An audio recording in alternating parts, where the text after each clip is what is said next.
দেখুন, আল্লাহ তাআলা পৃথিবীতে যত প্রাণী সৃষ্টি করেছেন প্রত্যেককে পথ চলার যে বিধান সেটা আল্লাহ তাআলা তার ব্রেনে ঢুকাইয়া দুনিয়ায় পাঠিয়েছেন। এটাকে কোরআনের ভাষায় হেদায়াত বলে, বাংলায় বললে আমরা বলবো পথ চলার বিধান। দেখুন, একটা পিঁপড়া সে অনেক দূর থেকে সে ঘেরান নিতে পারে যে আমার রিজিক ওখানে আছে।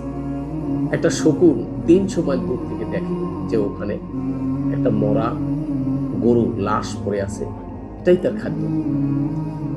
মৌমাছি কত আটালো জিনিস দিয়ে, কত সুন্দর কেমিক্যাল দিয়ে তারা বাসা তৈরি করে, কত সুন্দর ভাবে তারা মৌচাকে মধু জমা করে, কত হাজার হাজার ফুল থেকে মধু সংগ্রহ করে তারা আনে।